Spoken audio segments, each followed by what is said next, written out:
Hola, buenos días. Nos encontramos en la casa del señor Guadalupe Cruz Martínez. Estamos aquí en la comunidad de Zapotal número 1 y el día de hoy vamos a platicar con él acerca de su vida, de sus costumbres, de su pasado, de sus vivencias durante la Revolución Mexicana, sus antepasados, la agricultura, cómo vivió él de cerca tantas etapas muy importantes de nuestra historia.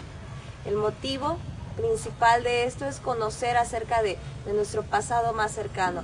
A veces desconocemos tantas cosas que han sido importantes para la historia y que nos pueden servir de mucha ayuda para desenvolvernos. Acuérdense que la historia nos permite entender el presente y qué mejor que platicar con el Señor, pues para conocer qué pasó, ¿verdad? Qué se vivía anteriormente, qué hacían y muchas actividades que tenían en el lugar, en la región, porque nosotros podemos saber mucho en los textos del pasado, pero qué mejor que platicar con alguien que lo ha vivido.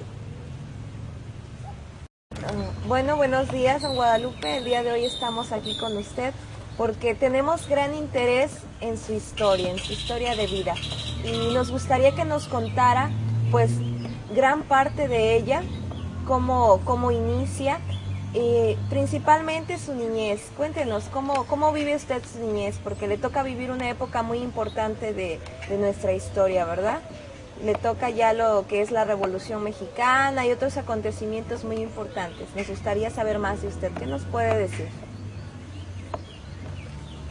Pues de mi niñez, yo nací en 1919, cuando la revolución vino estaba yo muy chico, pero todavía me tocó oír cómo fue la revolución de 1920, que vivíamos, pues se podía decir que en un caciquismo, porque no teníamos la garantía que tenemos hoy. Antes los gobiernos no había votaciones, se ponían ellos porque pues no teníamos,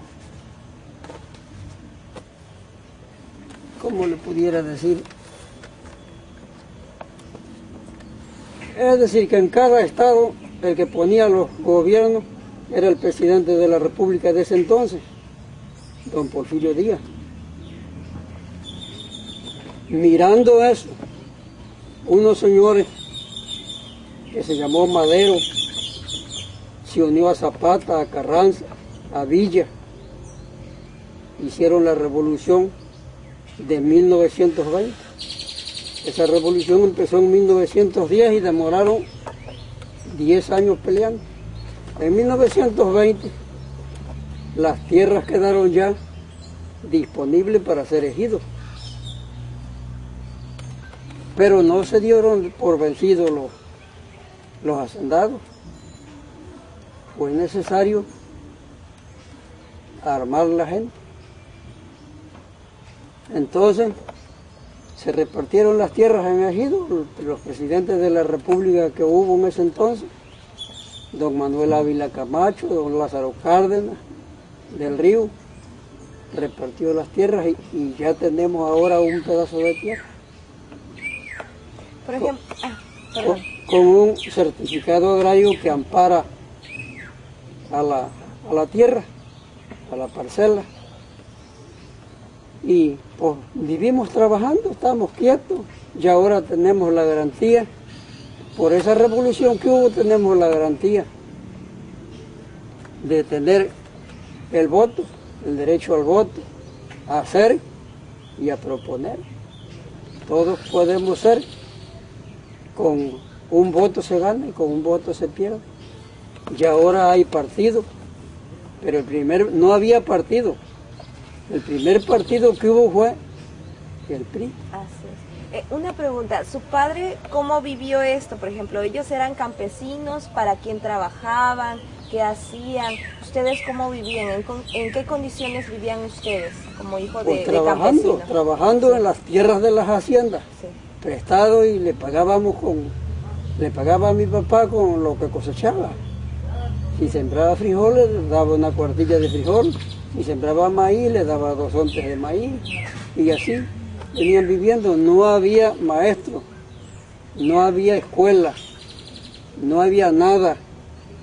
Pero en 1920 ya al repartir la tierra hubo una ley agraria y en esa ley pues la constitución política de los Estados Unidos mexicanos está grabada, la posesión de la tierra, el derecho, la escuela, el maestro, la parcela escolar y todo eso ya tenemos esa garantía. Entonces, ya ahora es diferente. Eso solo debemos a esa revolución, que para eso se hizo, para que todos tengamos el derecho, tanto la mujer como el hombre, todos pueden ser. A su padre no le tocó la época en que iba a la escuela, puro trabajar en el campo, llegaba a la casa, se iba al campo, como... No había escuela, no había maestro, era raro el papá que se preocupaba porque los hijos supieran leer. Alguna persona que andaba por ahí que supiera leer, lo pagaba para que le enseñara a los hijos.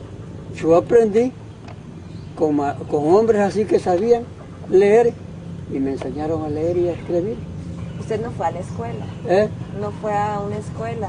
Después ya que hubo, ya yo grande, fui a la escuela cuando ya hubo, porque acuérdense que ya en 1930 ya había escuela, ya había maestros. Sí. ¿Y sus abuelos y sus padres?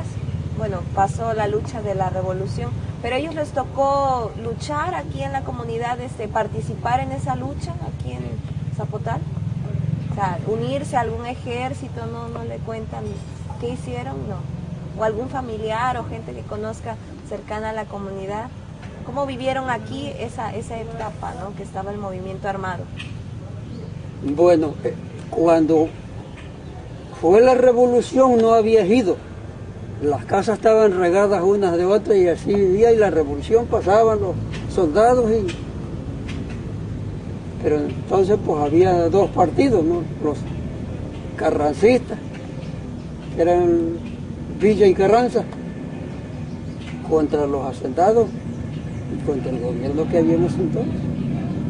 Porque derrocaron a las haciendas y al gobierno para poner nuevo gobierno. Y pues ya vivimos tranquilos. Ya una vez que tuvimos parcela hasta la fecha todos trabajamos y tenemos. ¿Qué más puede usted querer saber? Pero, ¿cómo era la tranquilidad? ¿Había tranquilidad aquí? ¿No entraban a saquear, a robar? ¿O el movimiento, los disparos, ¿no? Las armas de fuego? O sea, ¿cómo se vivió aquí? ¿Fue algo tranquilo?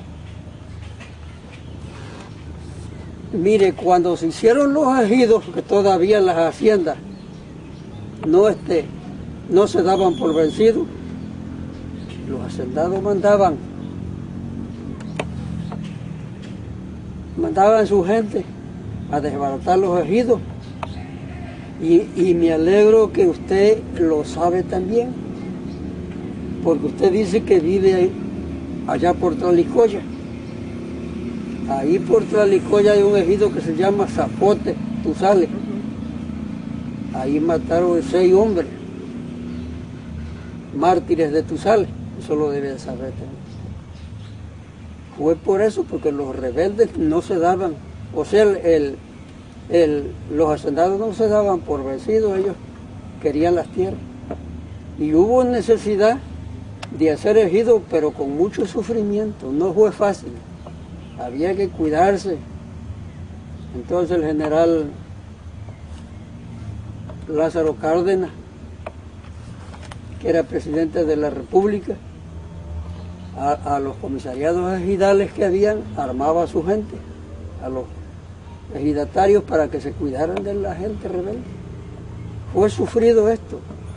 Ahora gozamos de escuela, de maestros, de garantías que da el gobierno, pues ya ve que da la oportunidad para que los niños aprendan y dan muchas cosas, porque el gobierno reconoce los sacrificios de esa revolución. Y todos los partidos son buenos, porque todo el que entra y gana con un voto, pues todos ellos cuando llegan no se acuerdan de los partidos, sino que le dan a toda la gente. Ahorita el presidente que hay, pues le da a toda la gente, él no se fija en el priista, ni en el perredista, ni en nada, él trabaja para todo y tiene a la gente quieta.